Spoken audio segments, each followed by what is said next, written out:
É o Deus do amor. Vamos em frente. Olha, Israel atacou hoje uma prisão em Teherã, considerada um dos principais símbolos do governo do Irã. O centro de detenção é destino daqueles que são considerados inimigos do regime. Ele já foi denunciado várias vezes como um local de violação de direitos humanos. Jornalistas, ativistas políticos e críticos do regime iraniano, além de cidadãos estrangeiros ou de dupla nacionalidade, ficaram ou estão presos no local, Reinaldo. E aí a prisão foi atingida pelo bombardeio, né, israelense, e agora a expectativa é de um contra-ataque também iraniano a qualquer momento. Olha, claro que isso tem uma razão de ser, né? Busca-se o apoio da população iraniana. É sabido que há uma insatisfação bastante grande da população do Irã com o regime, né? Desde a Revolução de 1979, estima-se, e tudo no Irã, enfim, as informações não são exatamente precisas, mas tudo que se aponta é que se vive hoje um dos momentos de mais baixa adesão da população ao regime. Lembrando que o Irã tem características muito próprias no mundo islâmico, né? Desde diferenças de natureza cultural, não é uma população árabe, né? Uma população de origem persa. Há diferenças de tradição cultural que são relevantes. Por exemplo, as mulheres no Irã têm uma participação na vida política, na vida econômica do Irã muito maior do que a de qualquer país árabe, né? Embora, sim, submetidas aos rigores religiosos ali, especialmente na dimensão pública. Na dimensão privada é um pouco diferente. A vida iraniana não é exatamente a caricatura que se faz no Ocidente do que é um país islâmico. Mas isso, sim, hoje você tem uma sociedade bastante refratária ao regime dos ayatolás. Então, o que Israel está fazendo quando ataca uma prisão política, o que os Estados Unidos estão fazendo quando se colocam como libertadores do Irã, né? E próprio Israel tenta esse discurso, é ver se ganha a adesão dessa população e, portanto, apostando numa crise interna que possa desestabilizar o regime. Se isso vai acontecer ou não, tudo indica que não, né? Mas a verdade, Diego, é que todos sabemos muito pouco, né? Sobre o mundo islâmico, e a começar dos Estados Unidos, né? Poucos se lembram que o Jimmy Carter, um democrata, sem dúvida, né? Mas o Jimmy Carter fez um discurso histórico no Irã, no dia 31 de dezembro de 1977, e falou: olha, o Irã é uma ilha de estabilidade no Oriente Médio. 31 de dezembro de 1977, num discurso com pompa, com Reza Pahlavi ali, né, um monarca. 16 de janeiro de 79, o Reza Pahlavi deixava o país em razão da Revolução Islâmica. Eu estou falando de 13 meses depois? Nem isso. Vamos vir um pouquinho mais para o presente? No 4 de junho de 2009, o Obama fez um discurso histórico no Egito, novo recomeço, sobre as relações dos Estados Unidos com o mundo islâmico. No Egito, numa universidade, ali, depois relações com Mubarak, tentando fazer do Mubarak o seu interlocutor para o mundo islâmico. E no dia 11 de fevereiro, né, o Mubarak caiu, de 2011, né, pouquinho depois. Então você veja que as avaliações que os Estados Unidos fazem, que o Ocidente faz do mundo islâmico, são avaliações bastante equivocadas, né? Não entendendo direito o que se passa por lá, de todos os lados, hein?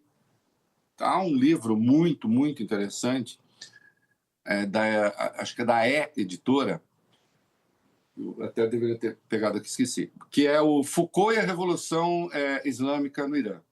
Né? O Foucault, sim, o filósofo, cobriu a Revolução Islâmica para jornais europeus, inclusive o Corriere della Sera. Escreveu diversos textos sobre a Revolução Islâmica. E ele via o florescer de uma coisa nova ali, né? Uma espécie assim de vivência democrática, porém não segundo os padrões ocidentais. Ele cobriu ao vivo. Os textos são muito interessantes em razão do tamanho do equívoco dele. Foucault, um homem de esquerda, gay, viu essas coisas. Bom, os ayatolás chegaram ao poder e os primeiros que eles penduraram nos guindastes foram comunistas e gays. Tá? Então, isso a propósito de não se entende direito nada. E se vai, e se faz. Né?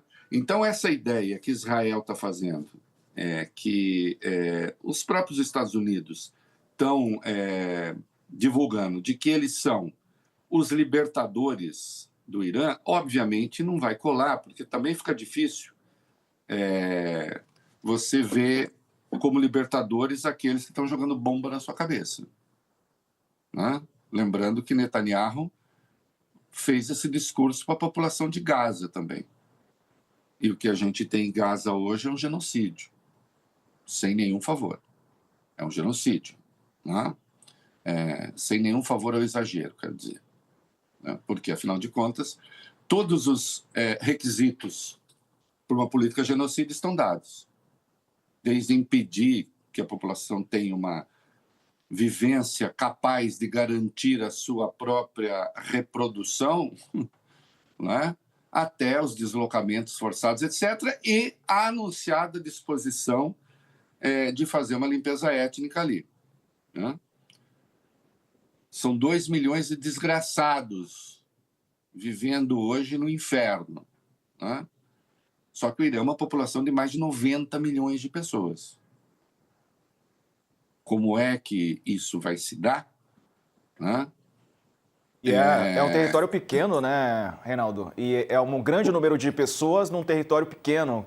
Num território relativamente pequeno e, portanto, você tem áreas ali de baixíssima densidade, até em razão da topografia, né? Mas com áreas de concentração grande de população.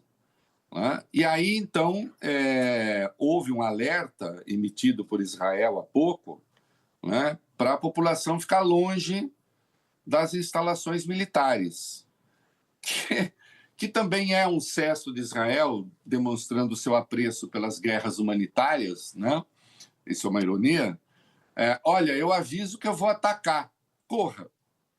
Para onde? Para onde?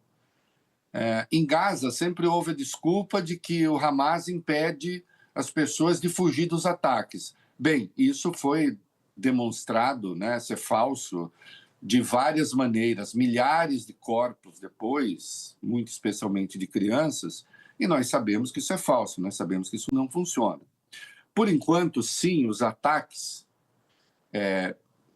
os israelenses e os ataques dos Estados Unidos havidos até agora, parecem mirar em instalações militares. Mas que sequência isso vai ter? Bom, isso deriva muito da capacidade de reação do Irã. E aí, quando precisa ler um pouquinho além dos prosélitos que ficam se manifestando, né? Buscar alguns artigos, tanto quanto possível, de gente que é especializada em questões militares. Né? Sim, se o ataque israelense pegou o Irã de surpresa, e pegou, quer dizer, sabia-se que algo estava por vir, mas houve um primeiro momento ali que o Irã ficou realmente sem capacidade de reação.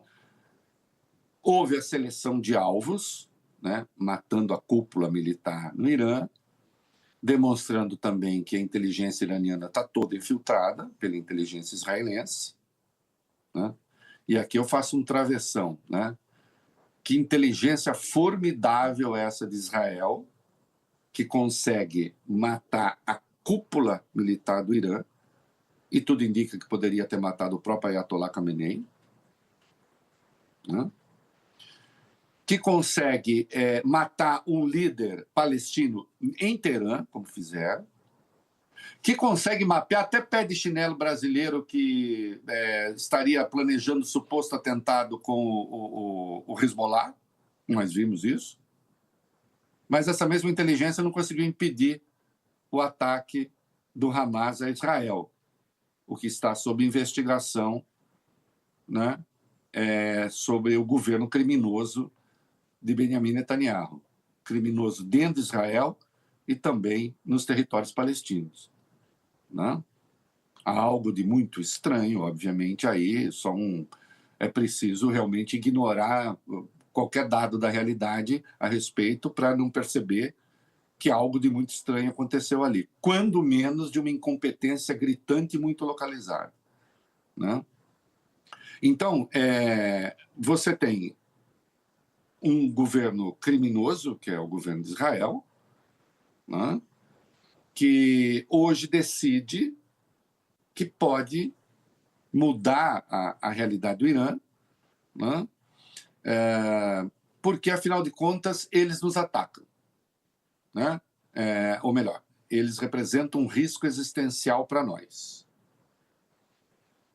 Essa tese do risco existencial, ela é muito complicada, ela é muito perigosa, né? Porque, num primeiro momento, você fala assim, nós vamos lá, eliminamos a cúpula militar e o governo do Irã tende a cair depressa. Só que a capacidade de resistência do Irã também pegou Israel de surpresa. Quando os Estados Unidos falaram inicialmente que não ia entrar na guerra,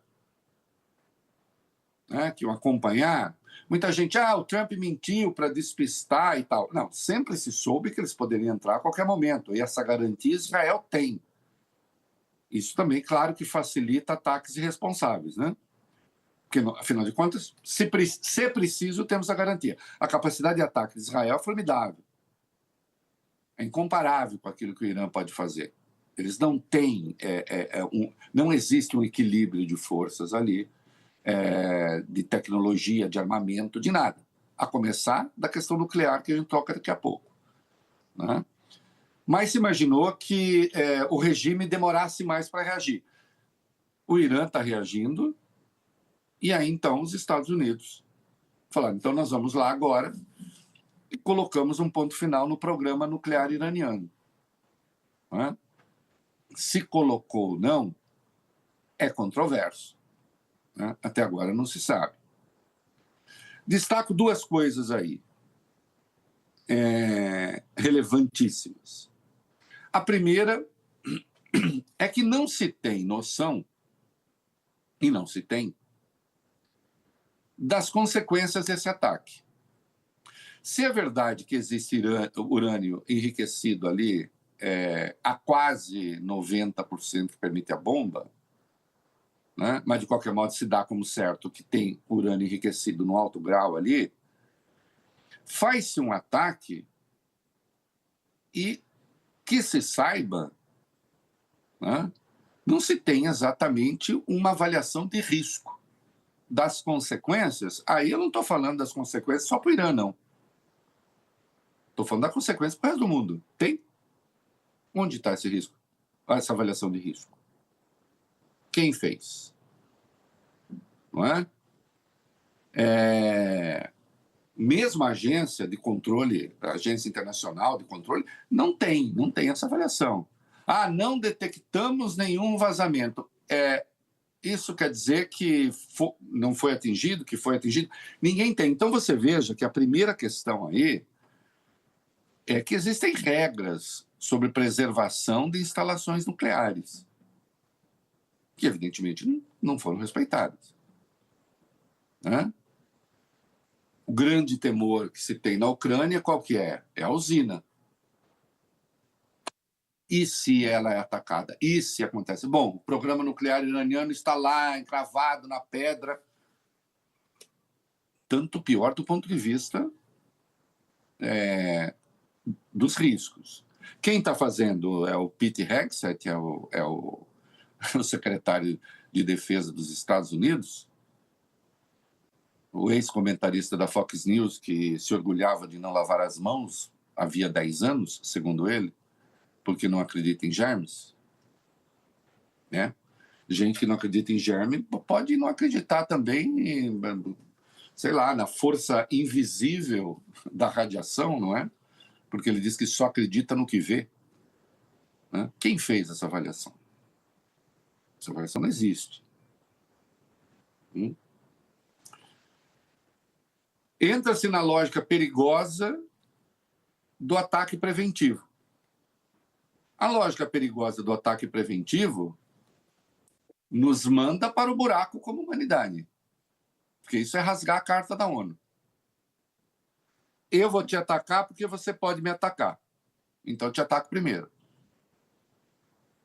Bom, toda a grita contra a Rússia, então, daqueles que justificam o ataque de Israel, deriva do quê? O que é que a Rússia, afinal de contas, alegou para atacar a Ucrânia e para ocupar áreas da Ucrânia? Temos um governo hostil que pretende entrar na OTAN. A hora que ela entrar na OTAN, a OTAN vai se colocar aqui no nosso quintal, como se já não estivesse perto bastante, mas estará ainda mais perto. E isso representa um risco existencial para nós. É o tal do risco existencial. Com isso eu estou negando que o Irã seja uma ditadura asquerosa? Não. Um regime asqueroso? Não. Continua a ser asqueroso. Dá para conviver com todas as coisas ao mesmo tempo. O regime iraniano é um regime asqueroso. Mas o regime saudita também é um regime asqueroso. Ou não?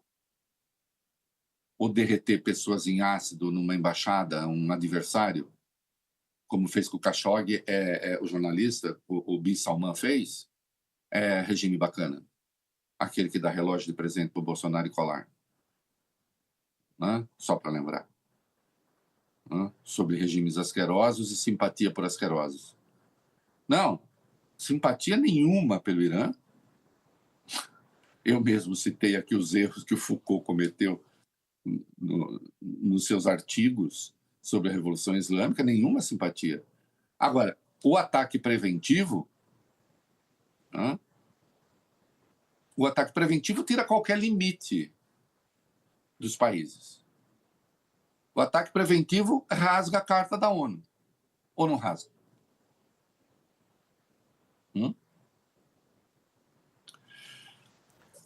Mas tem uma outra lógica perversa aí para a qual é preciso chamar atenção.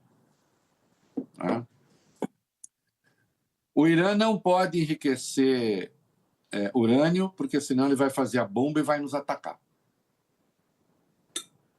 Ok. O Irã pertence à agência, ao grupo de não proliferação de armas atômicas, né? Ao tratado de não proliferação de armas atômicas. Pertence ao tratado e não tem arma atômica, mas avalia-se em vias de ter. E o Irã ter arma atômica é um risco para a humanidade, para os Estados Unidos, para Israel, não necessariamente nessa ordem, enfim. Tá bom. Só que Israel não pertence ao tratado e tem arma nuclear. É óbvio que qualquer pessoa minimamente racional vai perguntar, mas de onde deriva o direito de ter arma nuclear? Quem concede? É direito divino? Não, obviamente não. É a presença dos países e suas articulações internacionais e seu poder no mundo. Mas se a ideia é a não proliferação de armas, o que eventos como esse indicam é que ter a arma atômica acaba virando a única segurança que um país pode deter de não ser atacado. Por que o Kim Jong-un não é atacado na Coreia do Norte? Ele representa ou não representa o tal do risco existencial? Ele representa ou não representa um risco existencial para a Coreia do Sul, aliada americana? Meu filho, ele pode transformar Seul em poeira com muita facilidade. Se mantém lá o regime mais fechado da Terra, né? Sim, algo que mantém relações com a China, tal, se sente protegido, mas o fato é, ninguém vai mexer com Kim Jong-un. Porque ele tem bomba. Eu estou defendendo que todo mundo tenha bomba? Não. Eles estão. Os que fazem essas escolhas estão. Os que fazem essas escolhas estão dizendo a única forma de ter segurança, no fim das contas, é ter um armamento nuclear. Né? Então, as alas moderadas do Irã, que apostaram, porque houve um retardamento do programa nuclear do Irã em razão dos acordos que o Trump rompeu, aliás, né? No primeiro governo. Houve um retardamento ali, quando se fizeram os acordos. A ala dura que dizia não tem que desacelerar nada, tem que logo correr com essa bomba. E também se duvida que, se tivesse a bomba, ia lá e jogava. Não, porque você vai deflagrar uma guerra nuclear, isso também requer, né? Não é assim. Mas sim, claro, Israel não atuaria tão à vontade como atua. É meu inimigo, vou lá e ataco. Esse também é meu inimigo, vou lá e ataco. Esse não sei o quê, vou lá e ataco. Talvez não atuasse com esse desassombro. Não, o ideal seria que ninguém tivesse esse poder. Mas tem. O que eu estou dizendo, eu estou alertando para o fato de que os Estados Unidos lideram, então, uma parte de uma ordem internacional, e a Rússia também, né, estão aí, em que dizem a única garantia é o armamento nuclear, sem ele não tem. A única garantia é um poder de destruição devastador. Quer ver uma questão importante? Se o armamento nuclear ucraniano, e a Ucrânia ela estava com ogivas até o talo, porque, afinal de contas, a Ucrânia era o limite com os países ocidentais da antiga União Soviética. Quando ruiu a União Soviética, parte do acordo foi qual? Pega o armamento da Ucrânia e leva tudo para a Rússia. Se a Ucrânia tivesse armamento nuclear, vamos ser objetivos, será que o Putin teria feito o que fez? Acho que não, né? Então é muito desastroso que você tenha esse padrão de entendimento das coisas, porque é disso que se trata. De estabelecer o armamento nuclear como um apanágio da segurança. No caso de haver uma divergência, um conflito importante. O que é o limite do horror, né? Quer dizer, além do limite do horror. Pode ser o quê?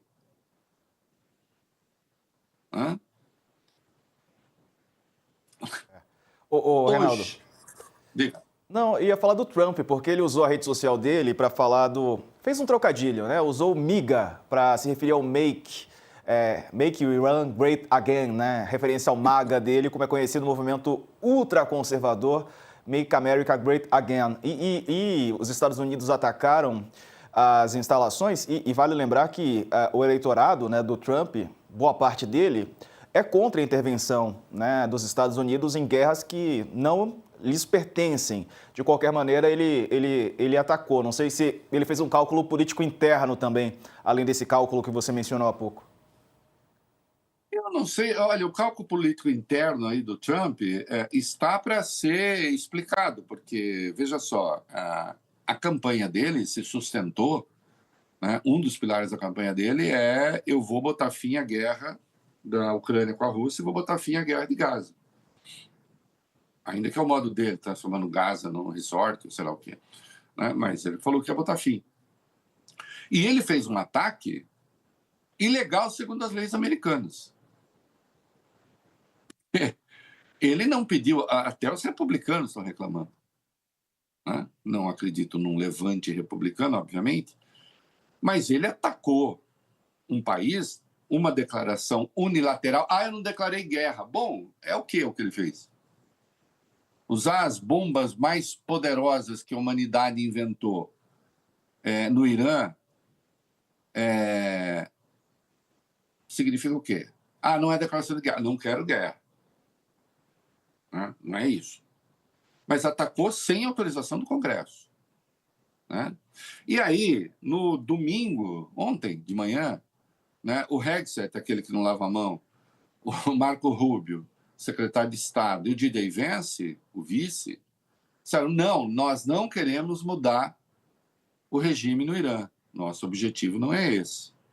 Nosso objetivo não bom, não gosto daquele governo, vou lá e derrubo. Embora, se a gente quiser, né, isso os Estados Unidos deixaram claro, o Netanyahu também, a gente pudesse ter matado o líder iraniano, como disse o Trump. Por hora, não vamos fazer. Então, vejam, reparem, nós estamos lidando com uma elite asquerosa no Irã, sem dúvida, mas repare a delinquência do padrão de relação. Eu não vou te matar agora, hein, mas posso matar. Eu tenho aqui, eu posso selecionar qualquer alvo em qualquer lugar do mundo e eliminar as pessoas. Bom, isso pode contribuir para qualquer coisa, para a paz não. Mas vamos lá. Aí vai o Trump na sua rede social e diz isso que você lembrou. Não é politicamente correto usar o termo mudança de regime. Mas se o atual regime iraniano não é capaz de fazer o Irã grande de novo, por que não haveria uma mudança de regime? E aí escreve lá o MIGA em caixa alta, o Make Iran Great Again. E aí acena, portanto, com aquilo que ele entende ser a possibilidade de uma mudança de regime. Voltando ao padrão de instalar regimes, derrubar regimes, né? Erigir governos, destruir governos. Isso, evidentemente, é muito perigoso. E a Rússia? E aí vai... Desculpa, vai lá. Não, eu ia falar da Rússia, mas pode concluir dos Estados Unidos. O Mark Rutte, que é o secretário-geral da OTAN, né? Aí ele já está dizendo, hoje, né? Dizendo: olha, o Irã forneceu... a Rússia forneceu drones para o Irã, né? O Irã fornece armamentos para a Rússia, nós precisamos cuidar da segurança do Ocidente, e cada país da OTAN agora vai investir 5% do PIB, o que é brutal, né? Em segurança, entenda-se, na OTAN, alertando, no fim das contas, para o risco de uma guerra total com a Rússia. Mas, escuta, uma guerra total com a Rússia leva aonde? De novo, a Rússia é o país com o maior número de ogivas nucleares do mundo, mais que os Estados Unidos. Cada um dos países aí pode destruir o mundo algumas vezes. Como só tem um mundo, conviria ter um pouco mais de prudência. O que eu estou chamando atenção aqui é o seguinte: a imprudência está virando um pouco a regra do jogo. Sem que haja lideranças capazes de fazer uma avaliação, digamos, serena da realidade. Né? Não há dúvida de que, mas o Netanyahu tem um ganho estratégico formidável, porque, afinal de contas, ele liquidou a força de ataque ou de reação de todos os seus adversários. Né? Do Irã ainda não, né? Mas nós estamos vendo. Né? Agora, quem é Netanyahu? O que é que ele quer? Netanyahu deveria estar preso, não fazendo política, pelos crimes cometidos em Israel, né? E aí pelos crimes de guerra. Né? Mas em Israel, se ele cai, ele acaba na cadeia. Né? Trump deveria estar preso por sedição nos Estados Unidos. E, no entanto, está aí solto. São aqueles que um pouco estão ditando os destinos da humanidade. Você tem, do outro lado, você tem o Putin, que agora ganha uma razão prática. Quem não souber o conceito de razão prática, depois dá uma procurada, não quer dizer que ele tenha razão. Ele acaba tendo razão no contexto. Né? Dizendo assim, olha aí, É o motivo, intervenções né? dessa natureza são mesmo necessárias. Olha lá, eles também fazem. Né? Aí que a Europa vai ver a Rússia como risco existencial para nós, parte dos europeus vê assim a coisa. A Rússia é uma ameaça existencial. A Rússia vê a OTAN como uma ameaça existencial.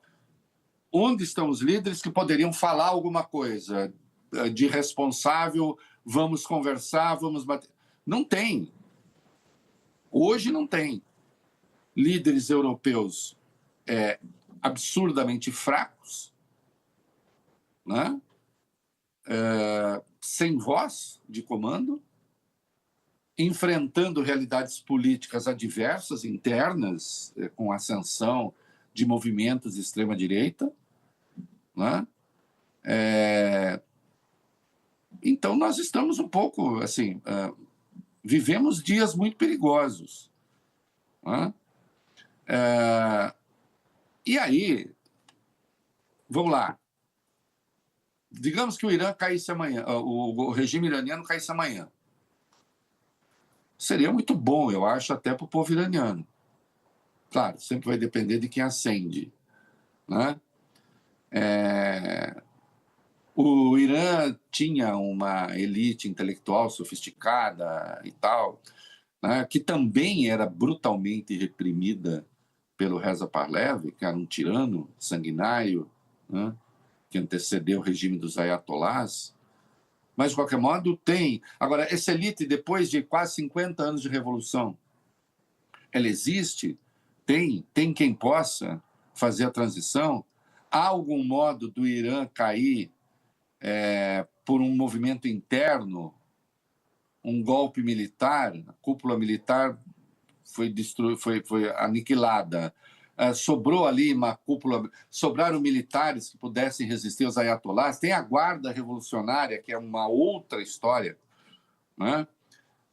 Que, de algum modo, são militares dentro do corpo militar. É um agrupamento poderosíssimo, na realidade interna. Né? Então, não se vê isso, não se vê essa possibilidade, pelo menos até agora, de haver uma transição no Irã. Né? O Irã tem capacidade de fechar o Estreito de Hormuz e provocar se não um colapso, mas um problema muito sério no abastecimento de petróleo no mundo, uma elevação brutal de preços? Tem. Né? O Trump das tarifas pensou nisso ao fazer o ataque, a avaliação de risco contemplou essas coisas. Né? É que a gente tende a achar, existe uma certa corrente, quando é em relação aos Estados Unidos, você pega o poderio americano ao longo do tempo, né, e diz assim, não, os críticos dos Estados Unidos são sempre muito equivocados, porque, afinal de contas, eles estão em todo canto o tempo inteiro e, portanto, eles têm o domínio. Isso não é verdade. Não é verdade? Eu digo que tem o domínio, que tem um pós-ataques. Não tem. Eu dei 2 exemplos aqui de avaliações brutalmente erradas. Né? O Irã cai 13 meses depois do Carter ter dito que era uma ilha de estabilidade. O Mubarak cai 16 meses depois do Obama ir lá fazer um discurso maravilhoso e tal. Olha o apoio que os Estados Unidos, apoio objetivo que os Estados Unidos deram à tal da Primavera Árabe e veja a consequência desse apoio na expansão do terrorismo, né? Porque desarticulou governos locais que combatiam o jihadismo. Então, essa ideia de que nós sempre temos a leitura do que vem depois, nós sempre sabemos, porque nós somos poderosos, estamos em todo canto da terra, há sempre um mariner olhando para você, isso é mentira. Isso é mentira. E quando você olha para os líderes que estão comandando essa quizumba, você dá de cara com o Trump, com o Netanyahu, né? E quando você olha do outro lado, você tem o Putin, né? Que protestou, mas, veja, também não ofereceu nada para o Irã. Porque, em certa medida, isso que está aí, para o Putin também interessa, né? Se não tem um interesse exatamente estratégico no longo prazo e tal, o fato é que o Putin está falando, bom, estamos iguais, né? Empatamos nesse negócio. Eu também acho que a Ucrânia me ameaça. Imagina, né?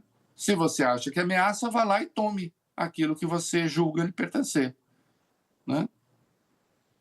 E tomou, e invadiu, e fez, né? Então é muito grave, assim, isso que está aí é um risco, há risco existencial nisso mesmo, é risco existencial para a humanidade.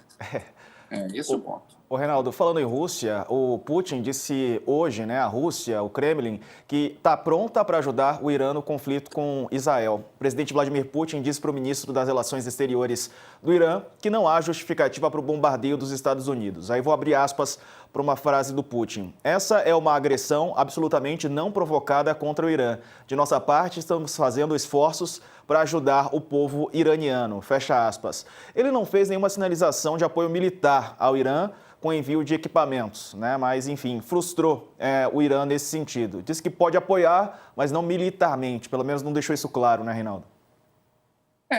Veja. Porque o apoio militar aí, veja só, os Estados Unidos... Dizer que os Estados Unidos não entraram na guerra? Entraram. O Trump disse, não entrei na guerra, por isso não precisei pedir... Não, entrou na guerra. Entrou na guerra e o Israel sempre contou com isso. Se a Rússia entra fornecendo armamento para o Irã para valer, enfim, imagine o quê? Não se concebe um ataque da Rússia a Israel?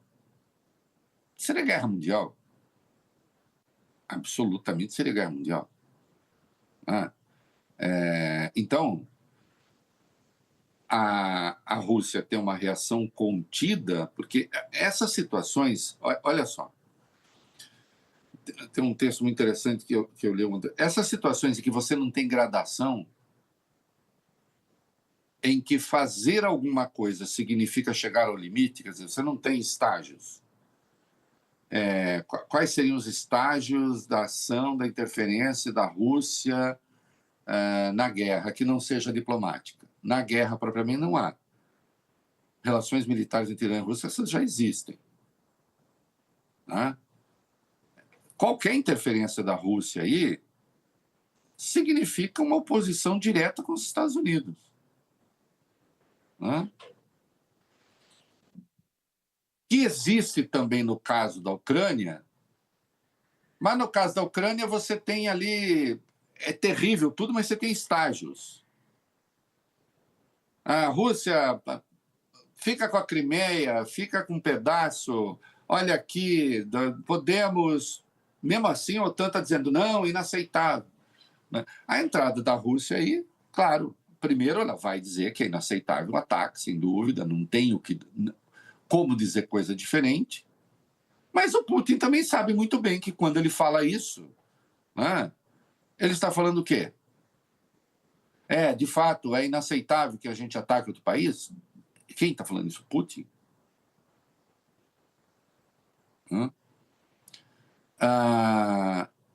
O Irã estava desenvolvendo efetivamente um programa nuclear para armamento nuclear? Tudo indica que sim. Todos os elementos apontam que sim. Mas houve algum esforço de negociação? Não. Não houve nenhum esforço de negociação. Precedendo esse ataque agora de Israel, houve outros. Israel financia efetivamente grupos anti-israelenses? Financia. Também é verdade.